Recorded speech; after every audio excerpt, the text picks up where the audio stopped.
Hello, everybody, and welcome to The Dump. My name is Truktruk, and today's guest is a special one. He's a top Fortnite player, a speedrunner, Twitch streamer, content creator, and some of you may just know him as the guy with the cute fox emotes. Welcome, raysfire. Hello. You know, to be quite honest, I thought you were going to say the guy with the HUD, because that's what, like, everybody does, dude. Oh, yeah. You know, we could touch on that in a little bit, but Yeah, you know what? good. I kind of wanted to start the cast by, going way back, because we both go way back with streaming, and you especially do. Where did you start, and when did you start with streaming? Well, okay, so if we want to talk about, like... Okay, do you want me to talk about streaming specifically, or do you want me to go further back? Because it goes far all back the way as back. like, you can go to when you were a little baby if you want. Okay. So that's where it all starts. I remember when I first... Okay, no, I'm not gonna go back that far. But actually, whenever I was really young, about as young as like 5 or 6, I remember like getting my N64 and doing crazy stuff in games and going up to my mom and dad and being like, "Yo, mom and dad, look at this! Check this out!" Exactly. It's the best. But I knew at that point in time that I not only liked playing video games and I liked sharing the experience. So I've always been kind of like looking for something like streaming, and for a long time it didn't exist. So whenever I found out about it, it was in the TF2 days when I was like 16 or 17, and I was just naturally drawn to it. It was a game I liked. It was something I liked to do, and I knew I had to make it happen. It was actually crazy when I started too, because I was streaming off like integrated graphics and like 2 upload speed, and so like my computer could already barely run TF2, but I tried to make it stream, and it was the worst thing, but I loved it, man. It was addictive. Yeah, it's like you said. It's like you stream. At least it seems like we stream for the interaction. Like that's a huge part of it. Oh yeah, for and sure. like even if your computer is on fire, it still can be fun because you have people talking to you like, "Hey, your computer's on fire." Yeah, exactly. So it's fun. It's a good time. And so obviously you stream full time now. Right. You're a partner streamer. You're pretty much a professional gamer at this point. What?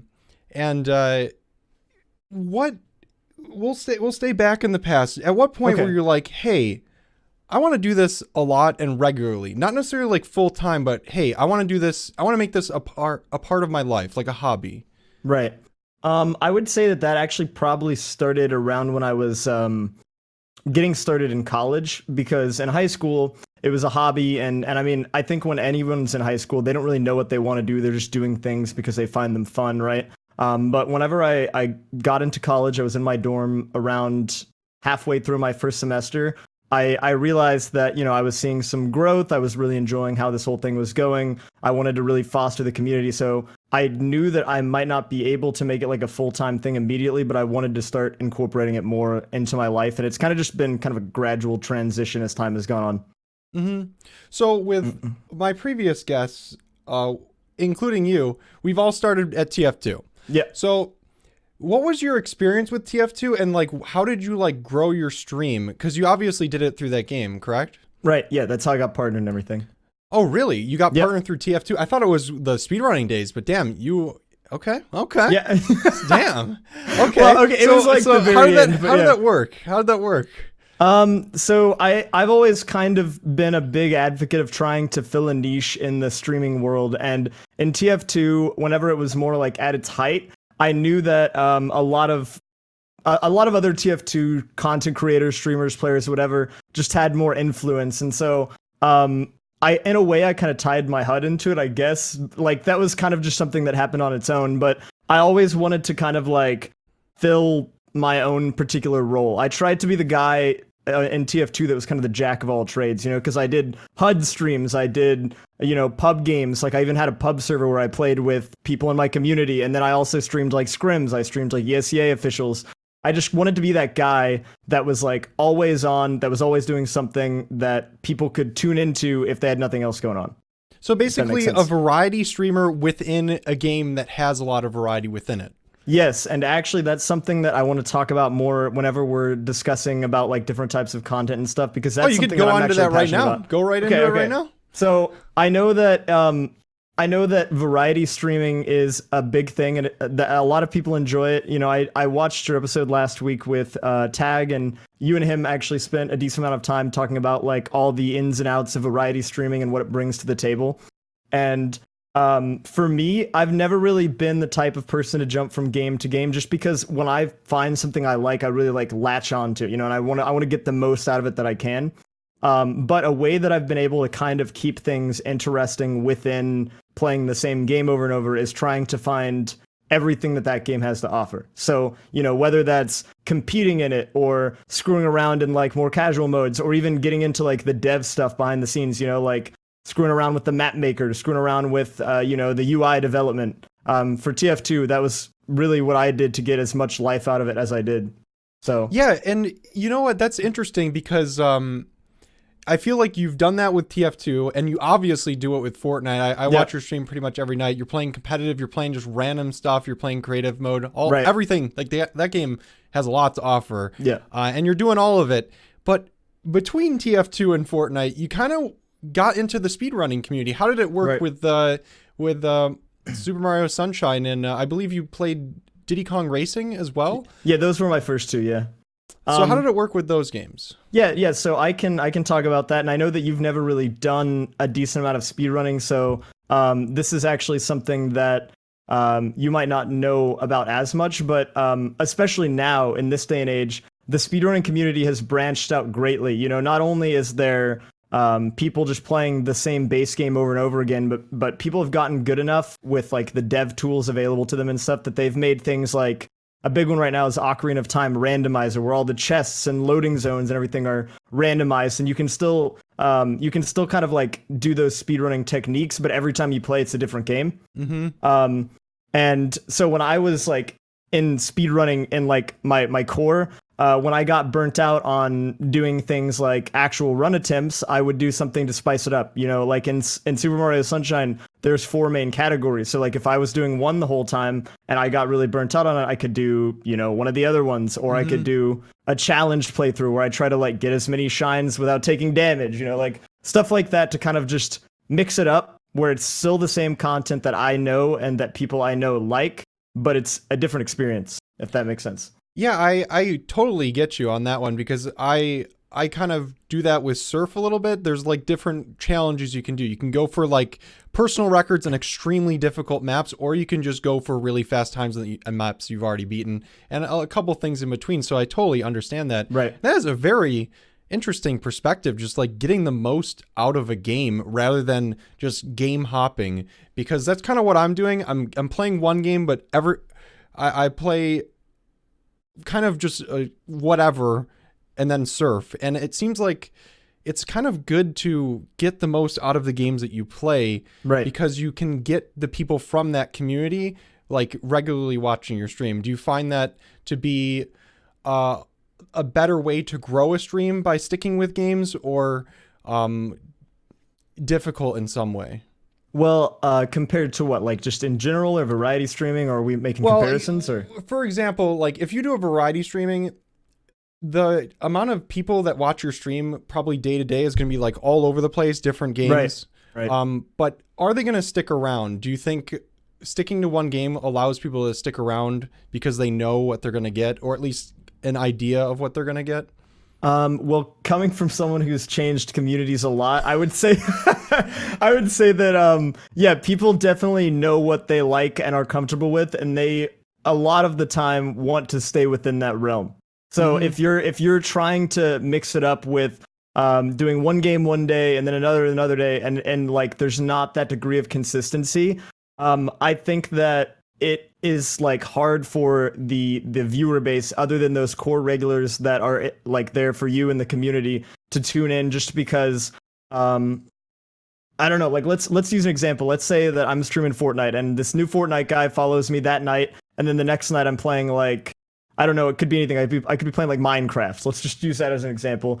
And he sees that on his following list. He's probably like, well, I don't know this guy. I just followed him yesterday, and now he's playing Minecraft, so why would I want to watch that, right?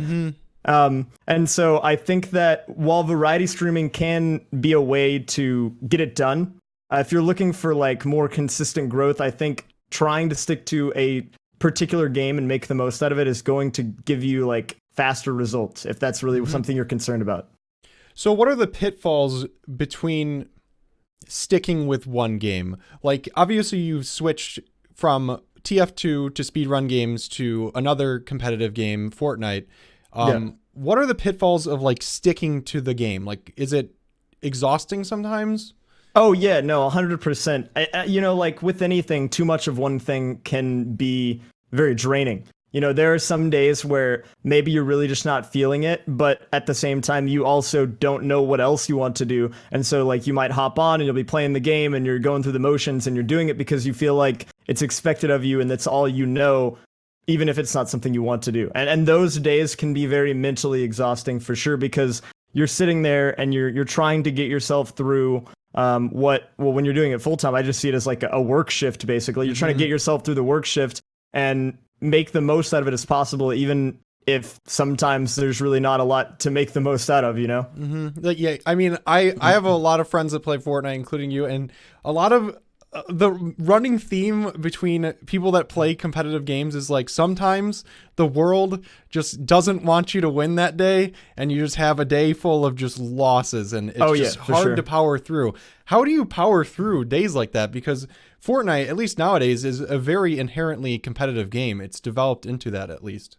Yeah, I would say that.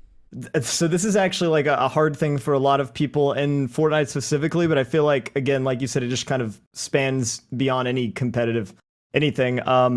It's all about being able to reset the mentality after that particular game or session or whatever you're doing ends, and then go into the next one with a clear head.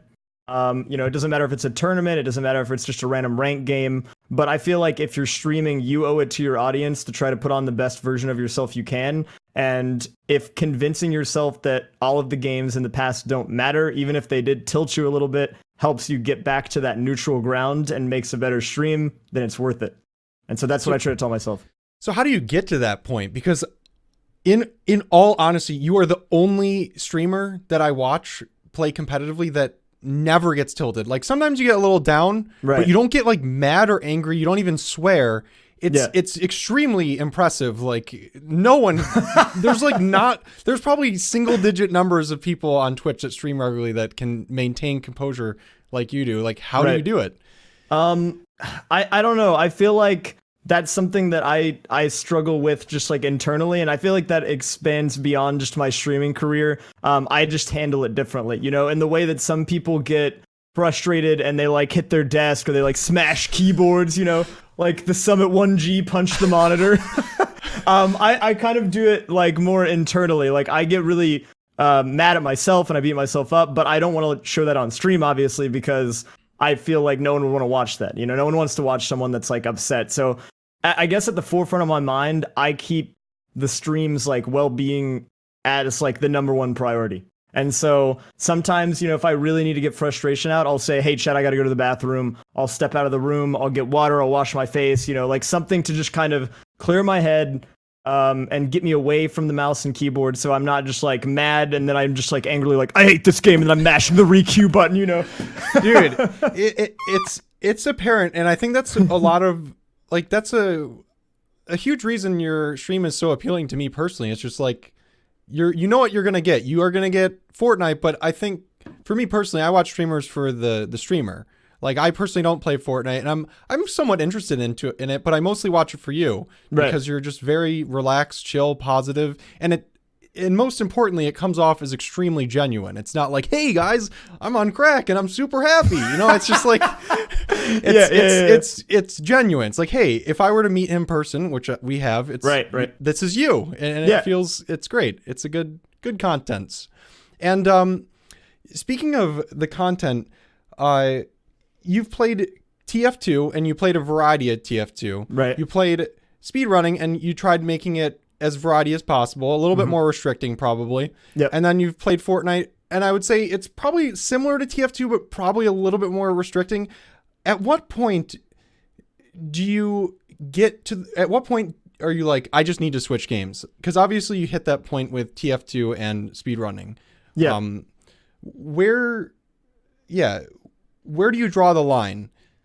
So there's like a thing called the sunk cost fallacy, I think. Are you familiar with Yes. that? Yeah, okay. So I try to keep that in mind during like all of the, I guess, like seasons of my stream where I'm deciding to commit to a game or type of content. And as time goes on, and I see myself putting in more and more time, but getting diminishing results and getting diminishing enjoyment out of what I'm doing, I kind of have a cutoff point where I say, okay, this is not working for me. I can't keep going down this road. And I try to look at like the future, like if I keep doing this, what will I be like in 3 months? What will I be like in 6 months? If I'm bad now and I can tell that I'm getting worse, then 3 months, a half year down the line, I'm going to be miserable. And I just have to cut myself off. And I feel like there's not really like a point in time where you just say, I'm going to do this. It's just something that you one day you'll wake up and you just come to that conclusion. You're like, I can't keep playing this game. I need to do something else. I need to mix it up. Otherwise, I don't know if I can keep doing what I'm doing, So what have the beginning points of the new games you've tried been like? Yeah. How have they been like? Well, I think the thing is you don't really like wake up and say I guess like I just said that you dabble, wake up and, I guess. Yeah, like it's kind of a transition. Like there's a blending of like eras in a way. You don't just cut yourself off and then move on to the next one. Like you wake up and it's like, done with Fortnite. I'm a Minecraft streamer. You guys better keep watching my stream. It's one of those things where you kind of try to work it in, like if there's something that grabs your attention, and you find it more enjoyable than what you're currently doing, then you try to work it into your stream. So like, for me with TF2, I would do TF2 streams for 3 to 4 hours. And then I would be like, okay, I'm going to do a speedrun or two. And I would do that at the end of my stream. And similarly with speedrunning, I would do my speedrun stuff for the majority of the stream. And at the end, I would be like, okay, guys, I'm going to hop on Fortnite. I'm going to play for a few hours. And it's just a combination of getting yourself used to doing that new thing on your stream, as well as kind of conditioning your own community to the idea of you doing that thing that kind of allows you to slowly make that adjustment. And it's very respectful to your audience as well, because they are here. Some of them might just be there for like Fortnite and you, and it's like, okay, he's transitioning, that's fine, and then maybe they'll end up liking the game. Right. I think that's a good way. It's a good way to be respectful, and also it's a good way to like introduce people to like your other interests that might be the rest of your stream in the next year. Yeah, exactly. I think that's a really good way to put it. And I feel like if you are trying to shift content, that is like an essential step that you have to do if you want to be able to retain your following. Because I've seen it so often with a lot of my friends that are streamers where they'll just decide one day I'm done, and then they'll jump off like whatever they're doing and they'll just try to stream whatever. And then they get frustrated when they don't see the results that they previously had. And it's because they didn't even try to take the time to condition their audience or even themselves to that idea of new content. They just one day cut themselves off and then had that be the end of it. And I feel like when you do that, you're just kind of shooting yourself in the foot. There's no sense in taking away things that you've done previously that you've built up over time, when you can retain a decent amount of that if you're just willing to be patient. Mm-hmm.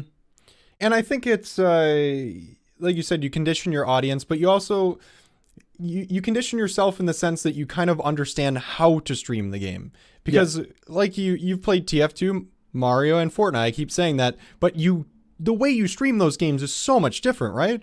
Like I guess we can kind of break them down. Like how do you stream a speedrun game and still be interactive? How do you stream an extremely competitive game and still be interactive or not interactive? Like how do you dissect it? Well, it's actually funny you bring that up, because I was just thinking about like a day or two ago. Every game that I've streamed has different pacing. That's the term I like to use, where you have to find moments where you fit in the gameplay as well as the interaction. And for all those games, it is different. And I think that's why doing that like half and half stream while you're transitioning content is big, because it allows you to kind of find that.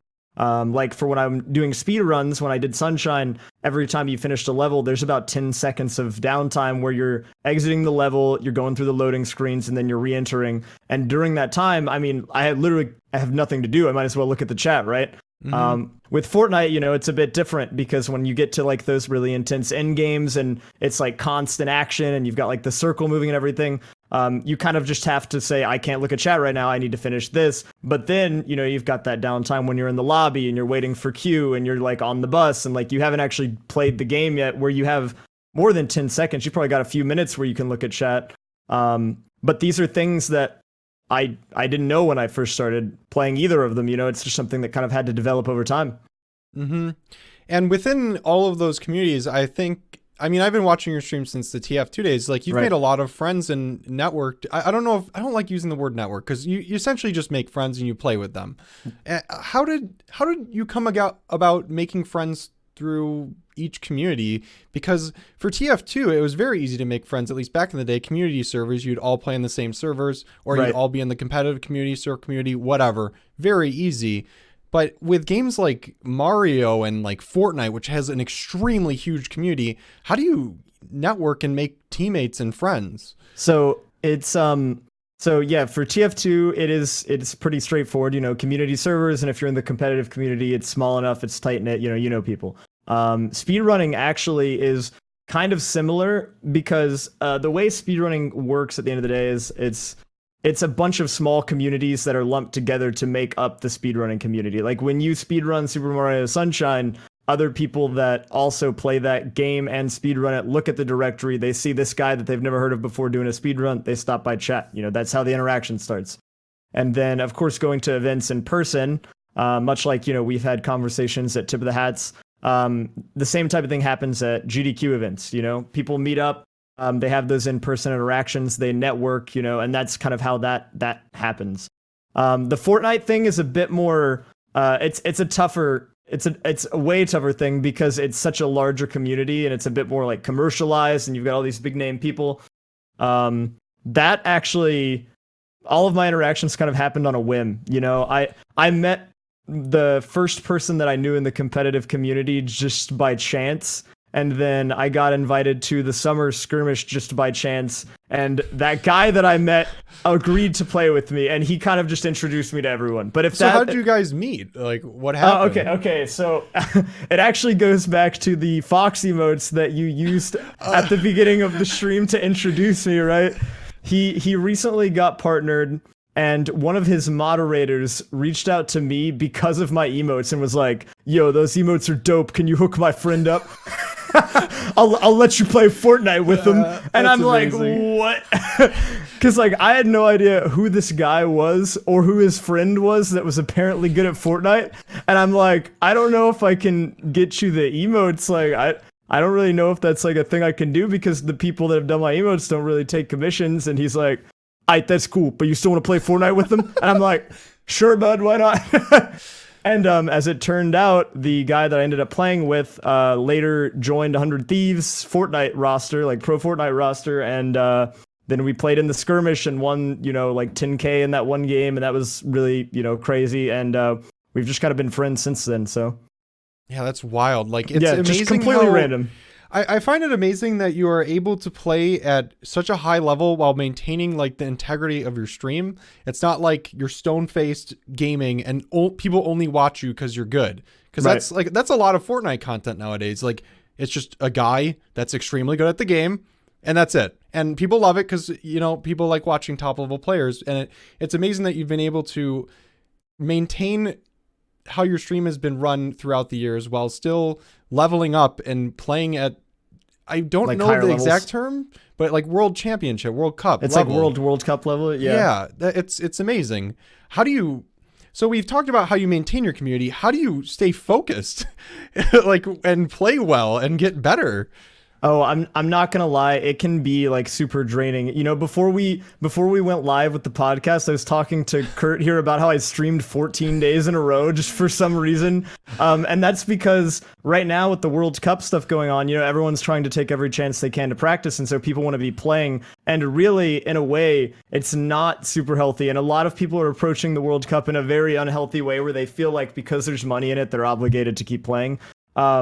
But really, it's just trying to incorporate elements of practice into my stream and then elements of, that fun interaction into my stream, which is why While you might not have noticed, or maybe you have, I don't know, in my streams, I'll actually do practice at the beginning of the stream, and I'll focus on that, and I'll really, try to get better. But then I spend the second half of that devoted to doing community stuff, whether that's screwing around and like just talking to chat while I play, or like, running community games because I can run like custom Fortnite matches, or, a few days ago I played marbles on stream, which is pretty sick. So that game's awesome. I love marbles on stream, dude. For those that don't know, I mean, you probably should know what it is, but it's basically a simulation, and your Twitch chat can be a part of a simulation with marbles going across a track.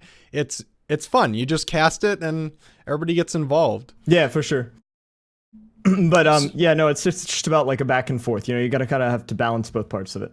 And I think that's something that I would love to kind of work towards for my own content. And throughout this conversation, it seems like you're very focused on individual things at very specific times. You're not scatterbrained. It seems like you're right. You divide up your priorities, and I think it works very well. I never even thought of it that way.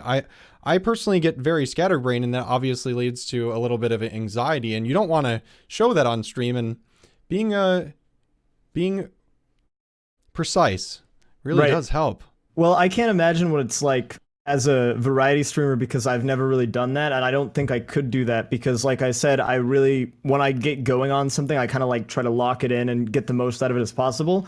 But when I don't have a direction on my stream, it does give me that anxiety, and it makes me uncomfortable. And so I always try to go into every day, every week, every month of what I'm doing with some idea of what I want to accomplish, because I'm a pretty goal-driven person. And I feel like in terms of achieving growth, if you really have an idea of what you want to accomplish, and you can like set goals along the way to kind of lock you in on that thing you're trying to make happen, it makes it way easier. Like perfect example, yesterday I was streaming Fortnite until the service went down for an update, and I ran out of things to do, and I was staring at my desktop, and I'm like, chat, I'm staring at my desktop wallpaper, I can't handle this. And so I just had to go offline. I did, because there was nothing for me to do, and it did give me that anxiety, and it freaked me out, and I don't want that, so I try to always have some structure. Yeah, I think it's okay to take breaks. Obviously, with all the World Cup and your own stream going on, today it's like your day off, and you're still on Twitch. No, but this is fun though. I like this. It is crazy. Like, is there points where you kind of lose focus and you kind of go off the rails, or like I would say off track of what you normally like to do? Has there been moments where you're just streaming for like 3 weeks straight, just completely miserable? And has that happened in your streaming career? Oh yeah, for sure. Well, for me, it's the opposite. Like when I'm really feeling miserable, I don't stream for 3 weeks straight. I like disappear. I'm just really? I'm like not live. Well, I haven't been not live for 3 weeks, but I've been gone for like a week, just like unannounced. And something I've been kind of vocal about is my like mental health journey, because that's something that I've been dealing with. I've been getting through depression and all that, and sometimes like it just hits you hard, and even if you want to stay focused, you just can't. And I think that it's not always perfect. A lot of people will tell you that when you're streaming full time, it's like, yeah, video games, 8 hours a day, let's go. But there's way more to it than that, and sometimes you do fall off the rails, and you do just have to take a step back, Mm-hmm. and kind of reevaluate. I was going to talk about this a little bit later, but this segues perfectly. Is there any more misconceptions you think people have about streaming and just general content creation? Because I completely agree. Yeah. When you are streaming a lot, when your job is to interact with people constantly and have a camera on you and a mic attached to you, and everything you say is being heard, and everything you think is being heard, essentially, it is extremely draining, and it can bring on things like, it can worsen things like anxiety and depression. It has for me. And obviously, there's ways you grow as a person because of it. I forgot what my point was here. A little too tangential, but oh no, you're good. Yeah, I can kind of like touch on that a bit. Yeah. Sure. Yeah, no, I think that I think probably the number one biggest misconception about streaming is that it's easy. Everyone's like, you're just hopping on, you're playing whatever game you want, people give you $1,000, we're calling it a day, right? Like, and what I always tell people is like the stereotypical, hey, well, if it's so easy, why don't you do it? And that's because not only are you trying to entertain an audience, you also have to be wary of all the things that are going on. So like, you're trying to entertain, but you want to make sure that like, your chat's civil, that they're like maintaining themselves all right. So you have to do that moderation of the chat. You have to try to maintain like a certain level of like gameplay if you're trying to be like a streamer that's trying to show like, hey, I'm good, trying to show that skill.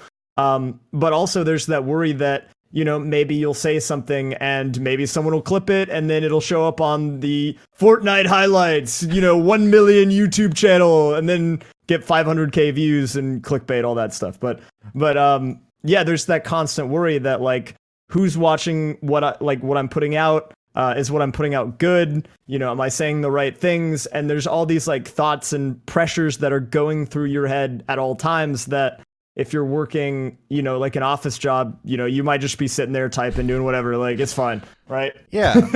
it's everybody.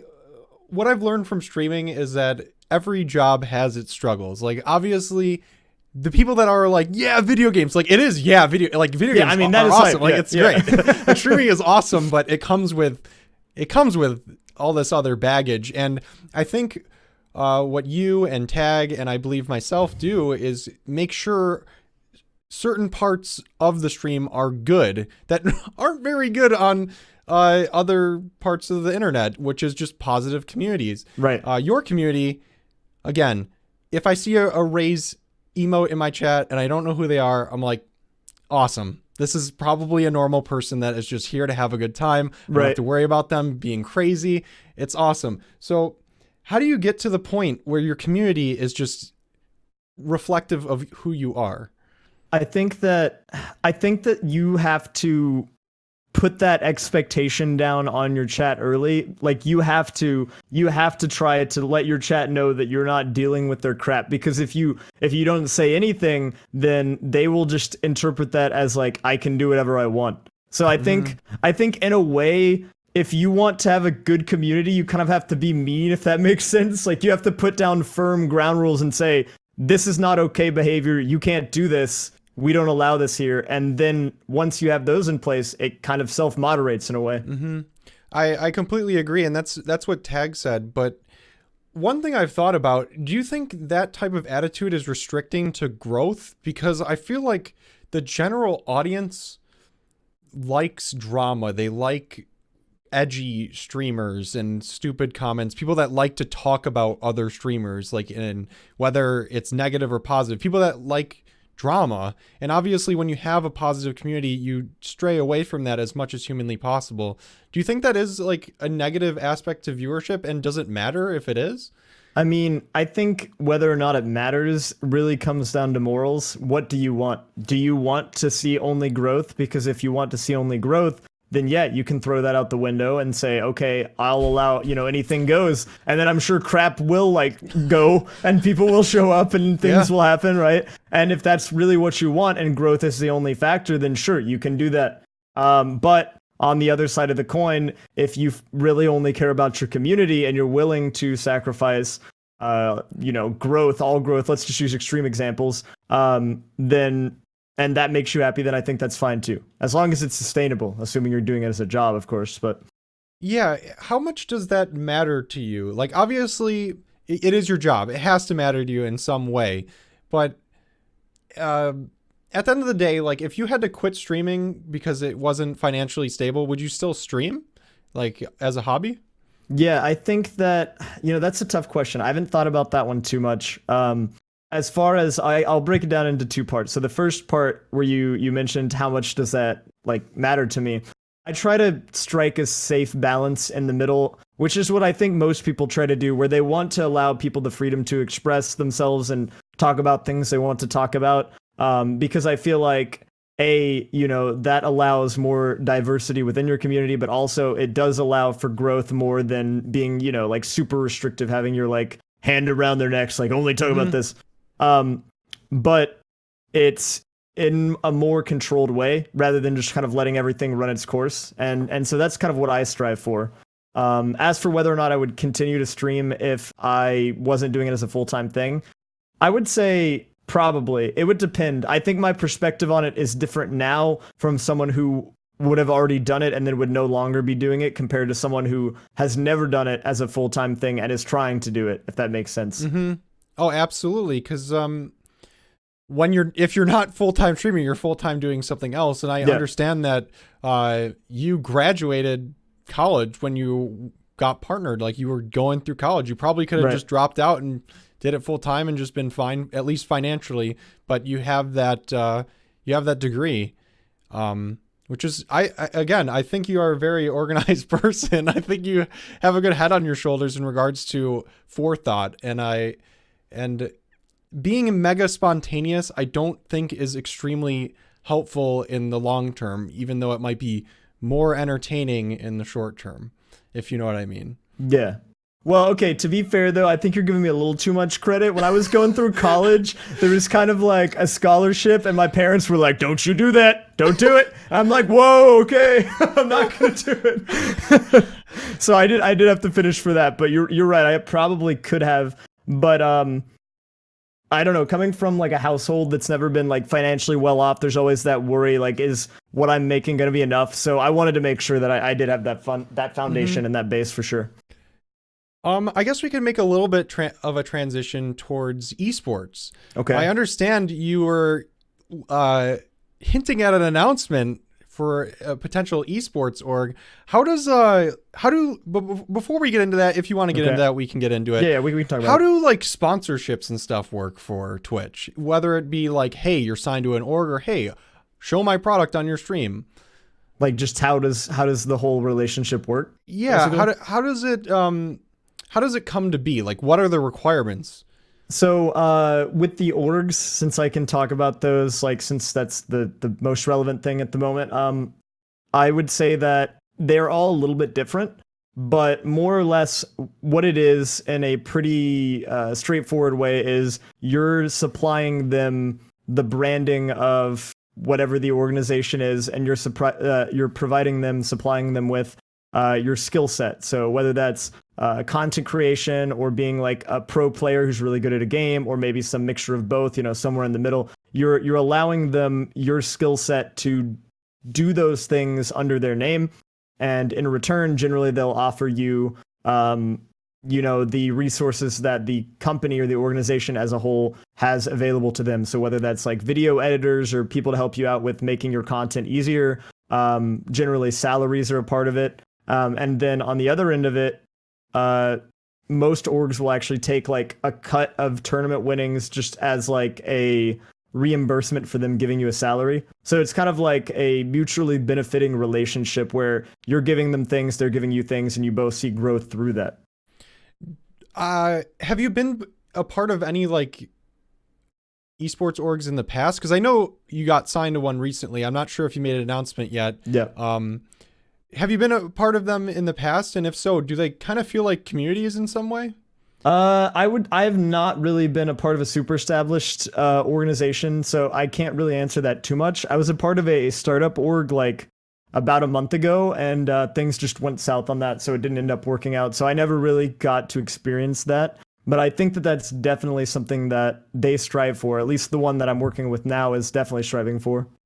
Yeah, I think that's something that esports has evolved into over the years. I talked to Mela about just building a brand and whatnot, and it's more than just like, hey, I'm the best player, we need the best players. A lot of it's like, hey, these people are good, they're charismatic, they can create content outside of the game, and they're just a good asset to our brand. It's more of a brand than just like a team. So it's cool to see you. I don't know if you want to talk about who you're being signed by yet, because I know you said you were going to announce it today. I don't know if it was announced just yet, but yeah. So actually, I can tell you the exact time that it will be announced. I can't tell you what it's going to be. Hold up, give me a second. I got to check my phone. I didn't want to ruin your first impression with your organization. No, you're good. You're good today. Okay, so They are planning on doing. I'm trying to. Okay, hold up. That's not right. Let's try again. Okay. They want to do one, I believe, on Friday, so tomorrow at 2 PST. So that's when it'll be cool. happening. So, yeah. in regards to that, like, how is the raysfire content and stream going to change from yesterday, where you were unsigned, to today, now that you're signed? What do you see for the future now that you are going to be assigned professional gamer, literally? Right. I would say that really not too much is going to be changing in terms of my content. They're not forcing me to change my branding or anything like that, because that's something that I have like strong attachments to and I'm not willing to sacrifice. But I think that it should really help in the growth department, which I'm super happy with, because Fortnite is probably, out of the three things that I've streamed, by far the most competitive to see growth, because there's so many people playing, there's so many people making content, trying to compete, trying to make the dream happen, that I feel like having that, I guess, like base to fall back on of the organization that can really give me, advice, recommendations, editors, whatever I need to help me see growth, but also tap into the community that the org has developed on its own, would like really help out a lot. Because I feel like in esports orgs a lot, if you go look at tweets for any orgs, like announcements, there's always like big fans of the org that are like, yeah, big 100 Thieves fan or big TSM fan. And so if you join an org that has a fan base, naturally they're going to just like you because you're involved with them, right? So yeah, it's a communal part, and now you're a part of the community. And yeah. I think when it comes to a game that is extremely saturated, completely oversaturated with content, like on Instagram, YouTube, Twitter, any social media platform, obviously Twitch included, there is so much content. And I think getting sponsored, especially by a reputable esports organization, is a great lane to grow your stream to the next level, because I think it seems almost impossible to do a game like Fortnite without some sort of help from an organization. Would you agree? And have you tried? Oh yeah, no, 100%, 100%. And I have tried, yeah. Like, part of the reason that I'm super hyped about this organization, for me in particular, is because I feel like I am kind of in a tough spot, because it really is hard to break through the mold when no one knows you because you're not involved with anyone, and you haven't really like given them a reason to check you out, really, right? If you look at the big people in the Fortnite scene today in terms of streamers, I would say the vast majority of them are involved with some esports org. Ninja for the longest time was a part of Luminosity. I don't know if he is anymore. Dr. Lupo is a part of Rogue. Tfu's on FaZe. All of the Liquid guys, like 72 Hours, Chap, Poach, they're all big streamers. They're all on Team Liquid. They have that brand, that organization affiliation, which I think is really crucial to actually tapping in the market and reaching your potential. At least in Fortnite. So, and even further, like, I'm assuming the org, whatever org you sign to, like, they're going to have other players, and you're going to easily be able to network with them and play with them at very least.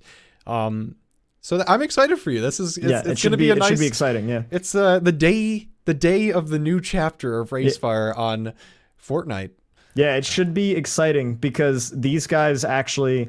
And I'm not going to spoil the org. I'm not going to do that. But to give a little insider info, these guys have, like their roots are actually in the Fortnite scene. So that's kind of like what they know. And because of that, then they're able to like personalize the aid and the exposure that they give to you in particular, or I guess like me in this case, because like that's the roots. They came from Fortnite. So it's not like with TSM, they came from. I think that like solo mid is like a league thing, right? Like they came from league, so it's a bit harder for them because it's not all that they do. Like these guys are like they know the game. They know the game. Yeah. There has actually been things in the past. You mentioned TSM like dipping into other games. Like some orgs have just so much money, they just throw money at certain like teams. Like, hey, we have a team now.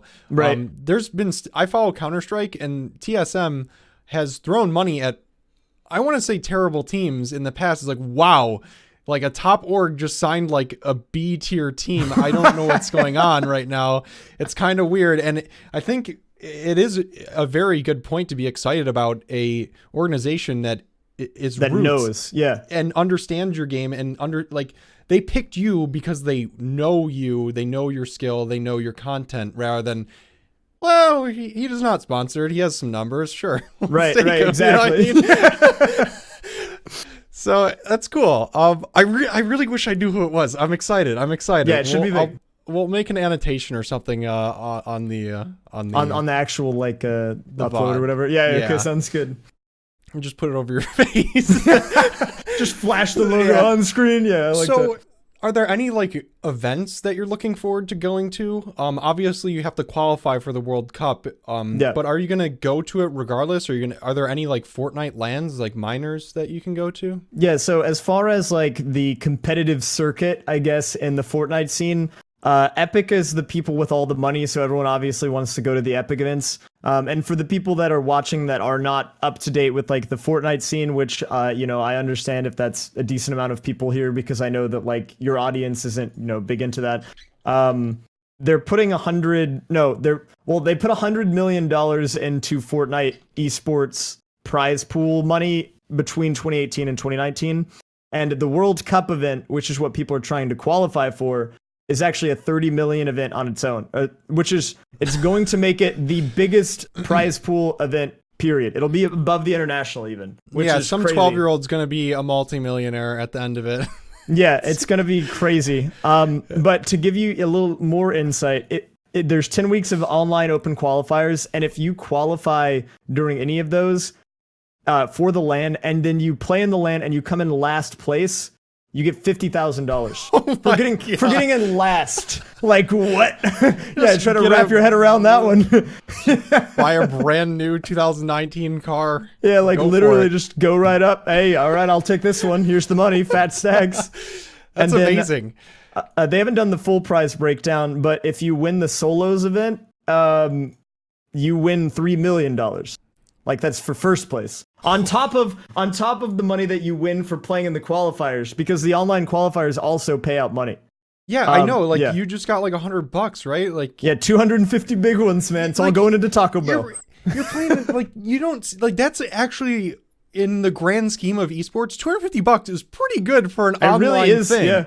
Like that in smaller games, it's like the prize pool. You know what I mean? Yeah. Like think about it. Think about it. I came in. I didn't even come like at the very top. I was in the top 500 players, and they're like, "Oh, top 500, $250. Here you go. Just tossing it out, like whatever." So, I may have missed it. So on these online qualifiers, I believe it's 8 weeks, right? It's 10 weeks. 10 weeks. Yeah, 10 weeks. So every weekend you have qualifiers, and the top 500-ish get paid out. How much do the people at the very top each week, what do they get? Like I'm assuming they get into the World Cup land? Yeah, so the way it works is it's actually kind of jank, and a lot of people that play Fortnite competitively are like, what the heck, dude, this is so jank. But to kind of like break it down, depending on the popularity of the region, there is a set number of spots for that region that qualifies for the World Cup each week. So for Europe, I believe it's 8 spots, so the top 8 places in the qualifiers per week, or top 4 for duos, makes it to the big stage, which is the big LAN in New York. But then you look at a less popular region like Brazil, I think only the first place spot. So like if you want to qualify, you have to get first. Yeah. Oh my God. And so in my region, which is NA East, it's the top 6. And the only reason it's less than Europe is because there's NA West, which is the other 2. But the prize payout and who qualifies changes depending on the popularity of the region. So whoever qualifies at the top wins money, but the amount they win varies depending on where they're at, if that makes sense. Mm-hmm. Oh, yeah. That is wild. Like, first place to qualify. That is unreal. I mean, it's obviously really a smaller region, but damn, I'm just gonna, if I was Brazilian, I'd just get a visa and go to NA East for a couple of months.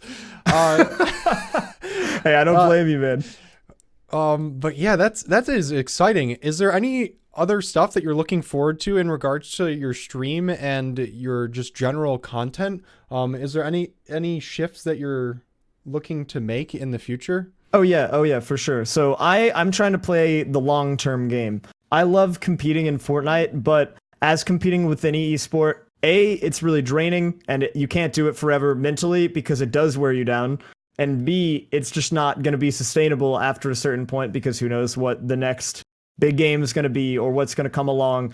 And so what I'm trying to focus on more with this org announcement is not so much pushing myself to get better results. Obviously, I'm going to practice and hope that that happens, but it's more for overall growth. You know, I'm just trying to set a foundation for myself. So moving forward in games beyond just Fortnite, whatever the next game happens to be I have that community already developed. I have that stability, and it gives me the flexibility to experiment with what I'm doing without having to freak out as much.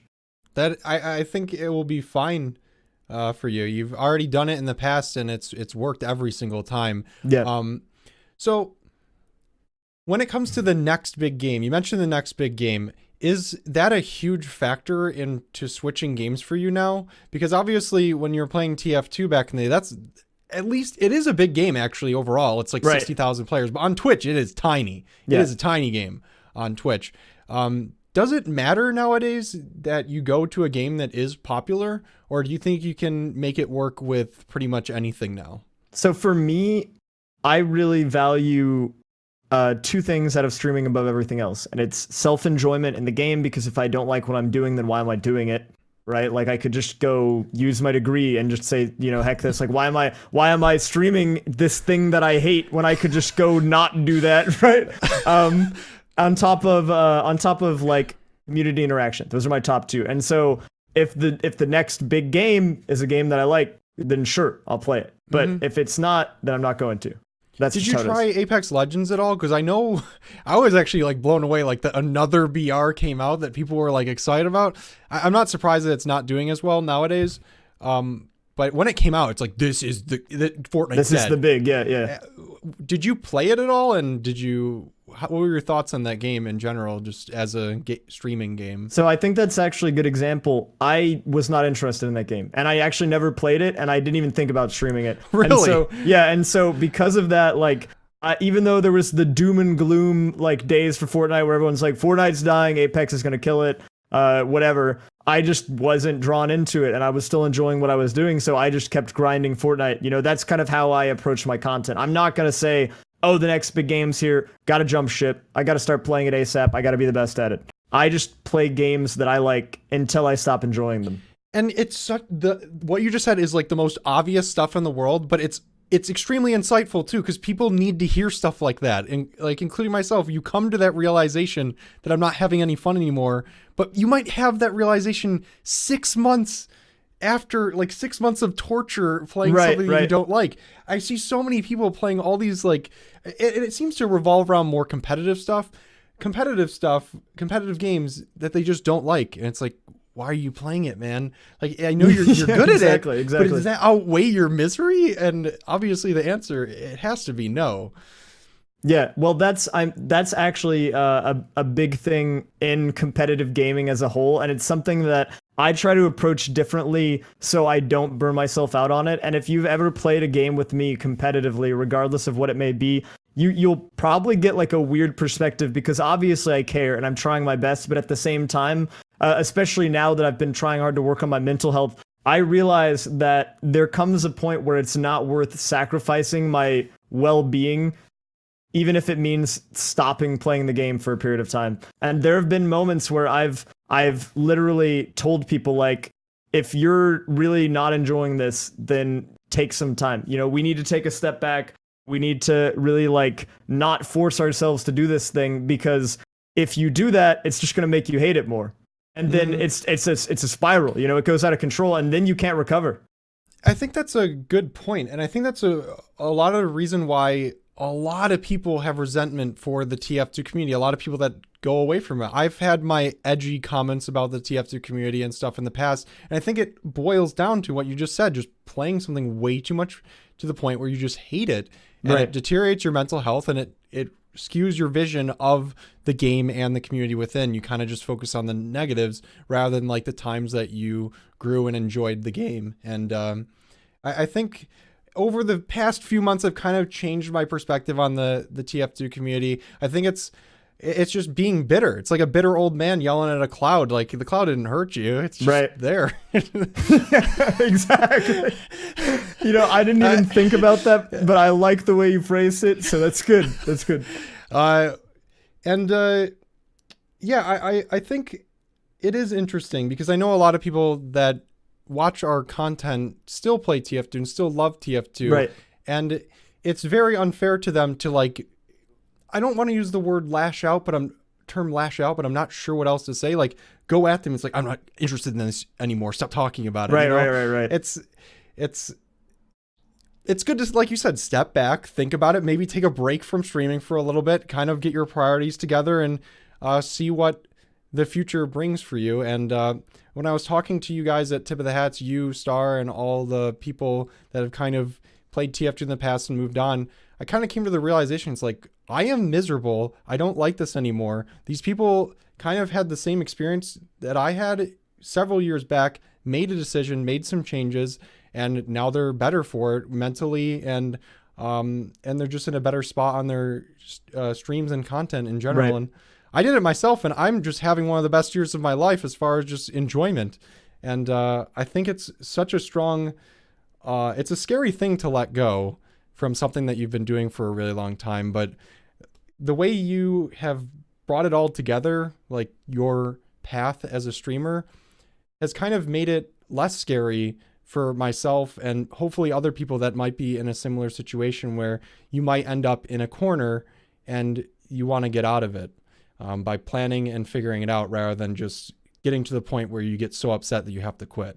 Yeah, well, the way I see it is if you've done something like we're just talking about like retaining what you already have and moving on to something better. If you've already done something enough to where you have that realization that you're miserable, then you have already solved the hardest thing, because I think the hardest thing for a lot of people is coming to that realization because of that sunk cost fallacy we were talking about earlier in the cast, where you don't realize and you think because you've put so much time into it, you have to keep grinding.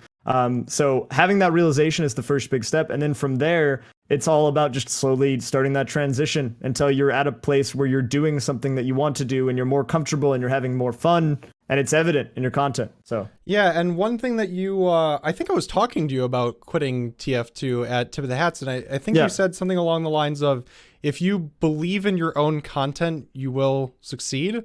And I think that's extremely true. And obviously it goes more than just believing. You have to put the work in.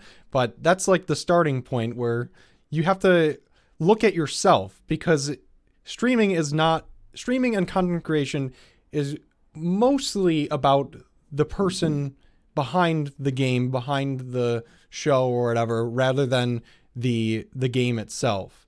And I feel like, for me personally, I don't know about yourself, there's many times where I just feel like no one likes me. They just like me when I do this. Right. And yeah, I definitely felt that. How do you get past that mental block? Because I kind of just did it over time. I don't even know how I did it myself, but it feels good. It's a very freeing feeling. I think that's a hard thing. And I feel like it's something that I even still struggle with from time to time, because if you can believe it, I still have people that come into my chat and they ask about not only Sunshine, but people will ask me about my TF2 HUD, which I haven't worked on in 3 years. They're like, dude, are you going to update the HUD? I'm like, look at my Steam profile. When is the last time I even launched the game, dude? Like, what? What are you trying to do? Like, but and I actually get Twitter DMs. Someone's like, hey man, watch your video that you uploaded 5 years ago. Can you fix my crosshair? I'm like, what? Yeah, and so that's definitely something that I have experienced before, and I still experience to a certain extent. But I think that even if you're a humble person, sometimes you have to like get out of your comfort zone and look at what you did and say, that is good. Like what I did, that stream, I really killed it there. Like that was good content. And I feel like if you can consistently tell yourself that, then the results will eventually prove themselves, because enough people will also see that and think, dang, that guy's making good content, you know? Mm-hmm. And it's very apparent. You make some good content. I'm a big fan. You guys, if you guys are listening to the podcast, watch Ray's stream. Even if you don't like Fortnite, I know there's like some animosity on the internet. It's like, love Fortnite, haha, we like Fortnite. Right. It's honestly kind of find it funny because I just like memes. Oh but yeah, same. there is a negative connotation behind it, and I think it's very important to just watch people that you admire, watch people that you get something out of, like whether it's just in entertainment. And yeah, I think you provide a lot of entertainment, Rays, and I appreciate the thanks, insight. Man. If you have any shout outs or any other topics you want to talk about before we wrap this up, let me know. I mean, really the only major one that's upcoming is, again, org announcement, 2 p.m. Pacific tomorrow. So it'll be on Twitter, and I think it'll actually be on Instagram too. I don't even use Instagram that much, but that's what they told me. So I'm like, all right, dude, sure, nice. I'm down. But yeah, I'll be talking about that tomorrow. So that'll be on my Twitter, which is just at raysfire, which is the same that you, I think you have it on screen somewhere. So you can check that out. And also the World Cup qualifiers are on the weekend. So if you guys are actually curious about what competitive Fortnite is like at its like highest level, I'll probably be streaming those. I probably won't have my mic and cam on, but if you just want to see the gameplay and experience it, I'll be doing those on the weekends. So I think we're good. Thank you so much, Rays. And everybody watching and listening, thank you. And we'll be back probably next week with another guest. Take care, everybody. Bye. Thank you.